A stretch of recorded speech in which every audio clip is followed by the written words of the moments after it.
Mas o meu filho não coopera, ele não quer me ajudar, não adianta, eu peço 1000 vezes, o meu filho não faz. E aí eu tenho que partir para outra alternativa, né? Eu vou ter que brigar, vou ter que subornar, porque não tem jeito, eu preciso fazer alguma coisa para meu filho fazer o que eu quero que ele faça. Calma, calma, vamos conversar sobre isso aqui hoje, porque essa talvez seja uma das mensagens ou pedidos ou lamentos que eu mais recebo de pais e mães ao longo de todos esses anos. E a gente vai conversar um pouquinho mais sobre como que é essa dificuldade de colaboração. E no final aqui da nossa conversa eu vou dar 3 dicas práticas sobre como que a gente pode obter uma cooperação melhor dos nossos filhos. E já dou uma dica aí que a chave é essa, cooperação, beleza? Mas antes, é claro, aquele recadinho rápido. Se você gosta de vídeos assim sobre infância, sobre parentalidade, se inscreve no meu canal, tenho certeza que você vai adorar os outros conteúdos que eu já produzi e todos os novos conteúdos que toda semana aparecem aqui, completamente inéditos, acessíveis e gratuitos. Então, vai lá que eu tenho certeza que você vai curtir. Inclusive, falando em curtir, já deixa aqui o seu joinha para me ajudar a divulgar ainda mais dentro da plataforma esse conteúdo aqui. Mas muito que bem, vamos então aqui conversar sobre essa história toda de... Poxa, e aí, como é que a gente lida com essas questões, né? A gente às vezes quer fazer pedidos para os nossos filhos, pedidos que são importantes, e os nossos filhos ou, né, fingem que não entendem, ou fazem corpo mole, ou enrolam a gente. Como é que eu faço com que o meu filho me ajude, né, nas coisas que eu peço? Se eu peço para ele arrumar o quarto, por que ele não arruma o quarto? Se eu peço para ele me ajudar a, não sei, talvez colocar um almoço na mesa e ele não vai me ajudar. Se eu peço para ele me ajudar se arrumando rápido para ir para a escola enquanto eu arrumo o irmãozinho que é pequeno, ele não vai fazer isso, ele vai se enrolar. Por que isso tudo acontece? Então, vamos começar por esse ponto, né? Isso acontece porque são crianças, tá bom? São crianças, a gente precisa lembrar de mudar sempre. Lembra que eu sempre falo de ajustar nossas expectativas? E crianças ainda têm o seu cérebro muito imaturo para entender que determinadas demandas são de fato importantes. A gente, que é adulto, consegue já filtrar o que uma determinada pessoa pede para a gente, se aquilo ali realmente é importante ou não. A gente dá uma filtrada, mas às vezes a gente até erra nesses filtros e acaba não ajudando quem realmente está precisando, né? Se a pessoa pediu, você acha, isso aqui não é nada. Depois você vai lá e descobre que era alguma coisa. Então, assim, para a gente é um pouco mais fácil, mas não é também 100% de acerto. Para as crianças é muito difícil. E por que também é ainda mais difícil? Porque, na verdade, a forma com a qual nós pedimos para os nossos filhos fazer alguma coisa é completamente diferente da forma com a qual nós pedimos para, por exemplo, os nossos amigos adultos fazerem algo por nós. Entende? O pedido que normalmente a gente faz para os nossos filhos, ele tem sempre uma conotação de ordem, sabe, de demanda. E a gente precisa lembrar que nós, seres humanos, e em especial as crianças também, né, porque elas estão nesse momento de se contrapor e se colocar no mundo, de, né, botar para fora a sua identidade, sua personalidade, e normalmente vão fazer isso, especialmente as crianças pequenas, se contrapondo àquilo que dizem para elas. Então, se você está nesse caminho de demandar, de ordenar, você, na verdade, só está convidando a criança a resistir àquela ordem. E eu vou te falar, não é muito diferente da gente que é adulto, não, tá bom? Se alguém vem e dá uma ordem pra gente, seca e direta, você tem que fazer isso porque eu tô te mandando. A gente não vai fazer exatamente de bom grado. Talvez a gente faça porque é um chefe que pediu, a gente tem medo de ser demitido.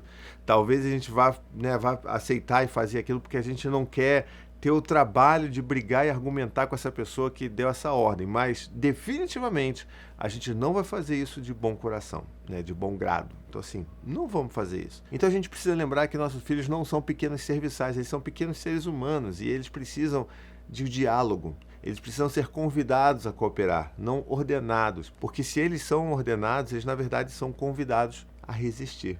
Faz sentido para você? Me diz aqui, comenta aqui. Queria saber se isso bateu bem para você aí. Porque é muito difícil a gente perceber isso, mas quando a gente percebe, dá aquele estalo na cabeça, assim, caramba, é verdade, eu peço tudo meio que mandando. E eu vou dar um exemplo muito clássico para vocês aqui, tá? Se você, por exemplo, tem o seu filho, tá ali brincando, tá no mundo dele, né? Tá lá brincando, montando o bloquinho dele lá de Lego e tal, tal, tal, tal. E aí você quer que ele arrume o quarto dele. Normalmente, a gente vai chegar na porta do quarto, se a gente chegar na porta do quarto e não gritar da sala, e falar assim, ó, filho, para agora tudo e arruma seu quarto, tá na hora de arrumar o quarto. E espera que os nossos filhos imediatamente parem de fazer aquilo que eles estão fazendo e vão fazer aquilo que a gente mandou. Não vai funcionar dessa forma, né, gente? A gente precisa lembrar que não é assim. Não são robozinhos, não são serviçais.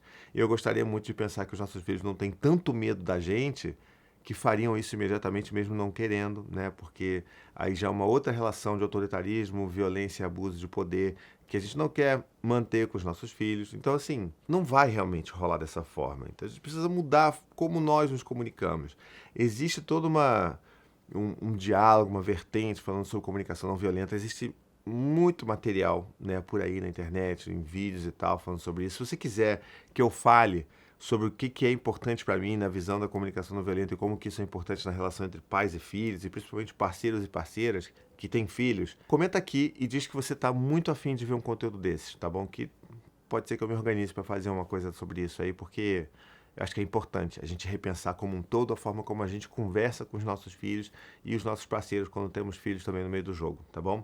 Mas voltando aqui à história, eu preciso entender que deve haver uma forma diferente de falar com os meus filhos que não sejam só essas ordens. E vou te dizer uma coisa, tá? Não é 100% fácil para mim. Às vezes eu me pego cometendo esses enganos, esses erros, de chegar e dar um grito pro Dante e o Gael, principalmente porque eles são mais velhos, né?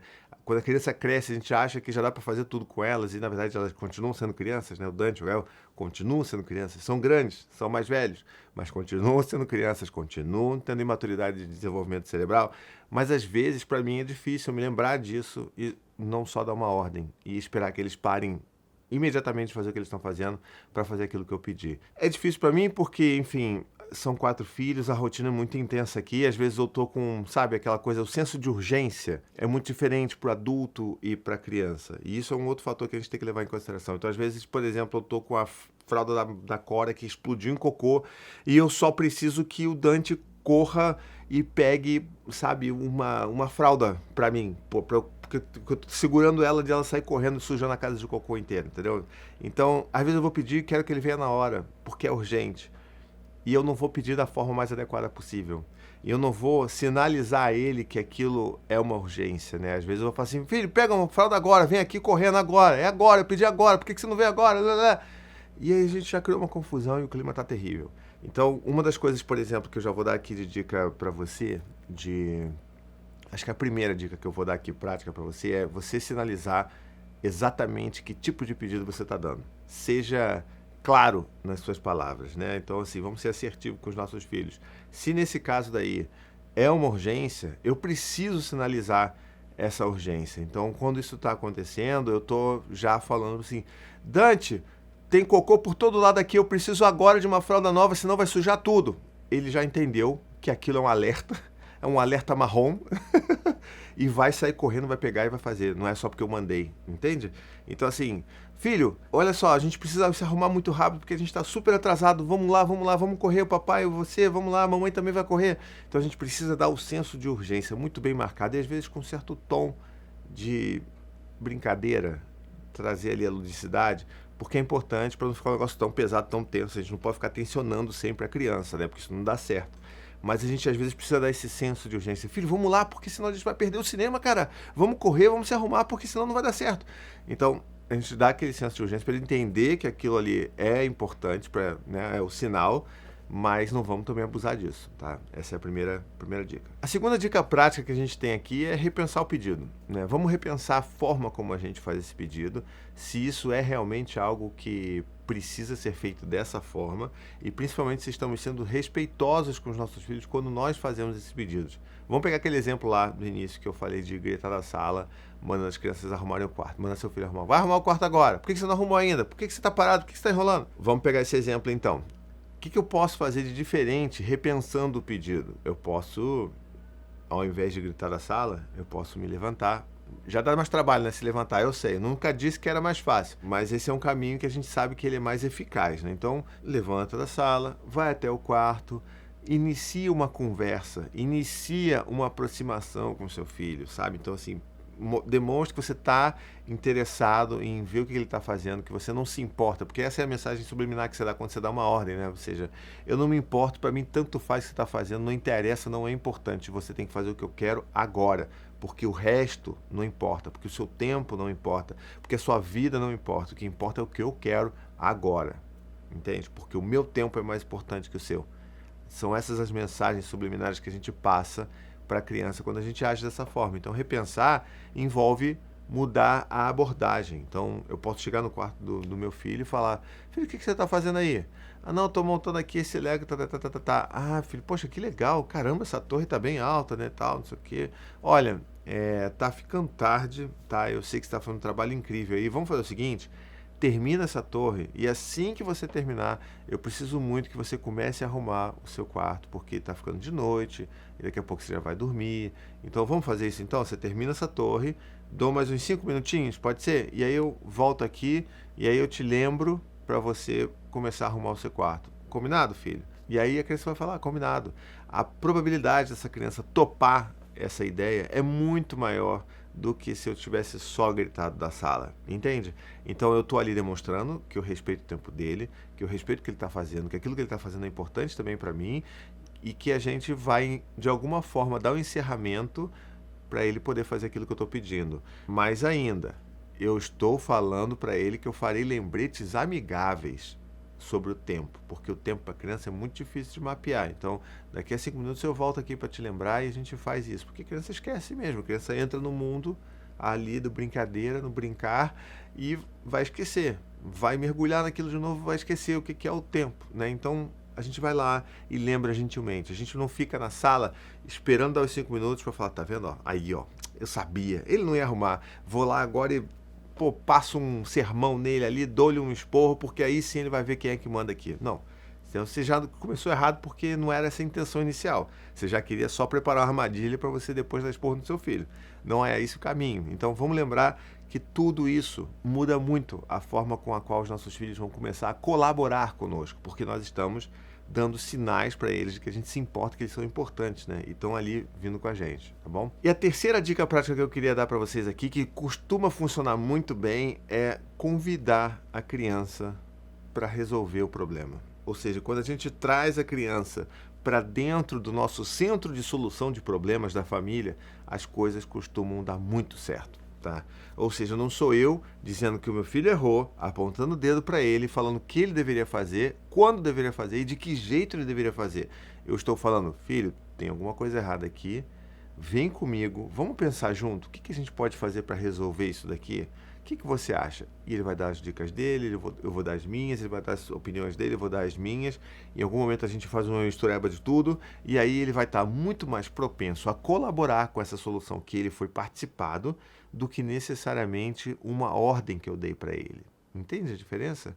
E a gente está trazendo eles para perto. Por que isso é importante também? E por que isso é tão valioso? Porque as crianças elas têm duas necessidades ultra importantes, que é de se sentirem pertencentes e se sentirem valorizadas. O que isso quer dizer? Elas precisam saber que elas fazem parte daquilo, né? Daquele grupo familiar, daquele contexto ali, daquela construção. E elas também precisam saber que elas são amadas, que elas são importantes, que as pessoas veem valor nelas, sabe? Então, assim, são duas coisas muito importantes. Quando a gente chama essa criança para participar da solução de um problema, a gente está falando: olha, filho, esse quarto está muito bagunçado, né? Tem brinquedo aqui, brinquedo ali, a roupa tá caída no chão, sua cueca tá pendurada na sua cama. Então, assim, tá rolando uma baguncinha, vamos sentar e vamos conversar pra gente tentar descobrir como é que a gente pode resolver isso da melhor forma possível? Pronto, você já mudou. Você não tá chamando seu filho de bagunceiro, você não tá dando ordem, você não tá fazendo ele se sentir envergonhado por aquilo que ele fez ou deixou de fazer, e você está chamando ele para resolver um problema, focando na solução daquele problema. Então, quando ele der as ideias: ah, não, então eu vou fazer o seguinte, toda vez que eu acordar eu vou arrumar, porque de noite eu estou muito cansado. Ah, não, eu vou arrumar durante 2 etapas do dia, de manhã e de tarde, que aí fica menos coisa para eu poder arrumar de uma vez só. Enfim, você vai construir essa solução. E eu digo para vocês, todas as vezes que eu usei essa participação dos meus filhos em solução de problemas, todas as vezes o resultado foi excelente. Tá? Porque eles se sentiram parte daquilo. E isso faz toda a diferença para a motivação da criança seguir com aquela resolução, tá bom? Bom, é isso que eu queria dizer para vocês hoje de dicas práticas. Espero que ajude você aí nesse dilema de fazer com que o seu filho coopere, porque eu sei, é difícil. Às vezes a gente escorrega, a gente dá ordem, a gente grita, a gente, nossa, perde as estribeiras, mas é sempre possível mudar. É sempre tempo de mudar, tá legal? Fica com isso na sua cabeça. Se você tiver ainda alguma dúvida, alguma dificuldade, alguma vontade que eu aprofunde com relação a esse tema ou qualquer outro tema, deixa aqui, tá bom? Na caixinha aqui, ó, nos comentários, e eu vou poder olhar e vou poder interagir com você e quem sabe fazer até mais conteúdos aprofundando mais ainda esses temas, tá legal? Não se esquece que se você está gostando muito do meu trabalho, você tem uma função assim primordial, que é me ajudar a divulgar e mandar essa mensagem para mais pessoas. Manda para o seu amigo, para alguém que você acha que vai precisar ouvir isso daqui, alguém que estiver passando com uma dificuldade parecida com essa, que está sempre reclamando que o filho não obedece. Manda, porque talvez você esteja ajudando essa família, além de me ajudar a divulgar mais ainda e meu trabalho chegar em mais pessoas, tá bom? Se você quiser também me ajudar a manter essa produção de conteúdo acessível, gratuita e livre para todo mundo, você pode ir lá no apoia.se/paizinho, que com apenas R$ 15 por mês você vai se tornar um apoiador do meu trabalho aqui, dessa produção toda de conteúdo, vai entrar no meu grupo de apoiadores no WhatsApp, um grupo secreto em que a gente conversa sobre pautas, a gente se ajuda, a gente desabafa, é uma coisa, uma comunidade linda que a gente tem ali, e a gente continua também ajudando a produzir esse tipo de conteúdo que é tão escasso nessa internet de meu Deus, não é verdade? Então é isso, minha gente, vou ficando por aqui, um beijo, até a próxima e tchau, tchau.